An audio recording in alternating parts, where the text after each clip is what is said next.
Hi friends, welcome back to my channel money Anil vlogs. మేమందరం బాగున్నాం, మీరందరూ బాగున్నారా? తిరుపతి నుంచి వచ్చాక కొన్ని రోజులు ఒంట్లో బాగాలేదు. ఫస్ట్ వ్లాగ్ పెట్టి చాలా రోజులు అయింది. ఇప్పటికి వచ్చింది నాకు టైం పెట్టడానికి. అండ్ ఇది ఫస్ట్ వ్లాగ్లో తిరుపతి మొత్తం కవర్ చేసేసి 2 days తిరుపతిలో స్టే చేసేసి అరుణాచలం వెళ్ళడానికి ప్లాన్తో వెహికల్ బుక్ చేసుకున్నామని చెప్పాను కదా. అండ్ సెకండ్ 2 days అయిపోయింది. థర్డ్ డే మార్నింగే చెక్అవుట్ చేసేసి దారిలో వకులమాత టెంపుల్ అయిపోయిన తర్వాత టిఫిన్స్ అన్నీ అయిన తర్వాత కాణిపాకం కవర్ చేసేసి అరుణాచలంకి తిరుపతి నుంచి 5 hours అనమాట. కాణిపాకం వెళ్ళాక ఆ దర్శనం కూడా అయినాక బయట లంచ్ చేసుకొని తిరుపతి నుంచి అరుణాచలం వెళ్ళేటప్పటికి 4:35 అరౌండ్ అయింది.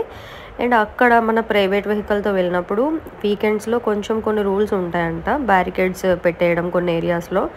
అలా మనం టెంపుల్ సైడ్ దగ్గరలో ఉన్న రూమ్స్ కావాలంటే మాత్రం కొన్ని రూట్స్ ఉంటాయి, అవన్నీ కనుక్కొని వెళ్ళాలి. అదే మాకు రూమ్ దొరికి మళ్ళీ చెక్-ఇన్ చేసి లగేజ్ పెట్టుకొని ఫ్రెష్ అప్ అయ్యి గుడికి వెళ్ళి దర్శనం చేసుకున్నాం. అరౌండ్ 1.5 hours 2 hours అయింది. అరుణాచలేశ్వరుడు ఆజ్ఞతో ఈసారి మాకు దర్శనం అయింది అరుణాచలం. ఎప్పటి నుంచో నాకైతే చెక్ లిస్ట్లో ఉందన్నమాట, ఈసారి అయ్యింది. అండ్ మార్నింగ్ గిరి ప్రదక్షిణకి వెళ్ళాము. ఎర్లీ మార్నింగ్ 4కి లేచి ఇలా నడుచుకుంటూ వెళ్ళే వాళ్ళు వీళ్ళందరూ ఉన్నా, మేమైతే మా వెహికల్లోనే వెళ్ళిపోయాం.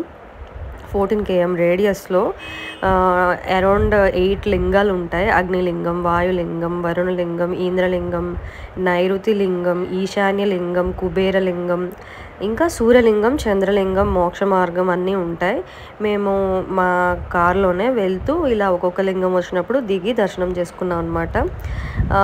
ఇలా మార్నింగ్ 4కి అలా స్టార్ట్ అయితే ఇవన్నీ గుళ్ళు దర్శనం చేసుకోవడము ఇవన్నీ అయినప్పటికీ 6:30 6:15 అలా అయింది.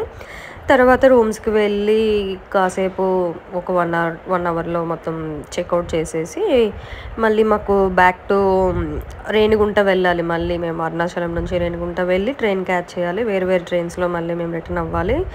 ట్రైన్స్ టైమింగ్స్ అవన్నీ చూసుకొని మరి ఉండాలి కదా అని అలా ఎర్లీ మార్నింగ్ లేచి గిరి ప్రదక్షిణకు వెళ్ళాము. నార్మల్గా నడుచుకుంటూ వెళ్ళేవాళ్ళు ఈ రాజగోపురం దగ్గర దీపం పెట్టుకొని హారతి ఇచ్చేసి కొబ్బరికాయ కొట్టి స్టార్ట్ చేస్తారు.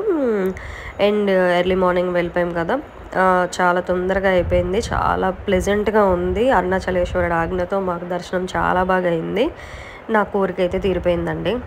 నడుచుకుంటూ వెళ్ళాలి అని ఉంటుంది కోరిక, బట్ మనకి ACL ఇంజరీ ఉంది. అండ్ రేపు అనేది ఎలా ఉంటుందో తెలియదు. సో ఎలాగో ఒకలాగా బై ఆటో అయినా నడుచుకుంటేనే ఎలా అయినా వెళ్ళొచ్చు అని అన్నారు. సో ఇలా ప్రిఫర్ చేసాం మేము. ఇది మోక్ష మార్గం అండి. ఈ ఆ చిన్న వే ఉంది కదా, ఆ వే నుంచి బయటకు వస్తే మోక్ష మార్గం అని మోక్షం పొందుతారు అని అంటారు. అక్కడ చాలా పెద్ద లైన్ ఉంది.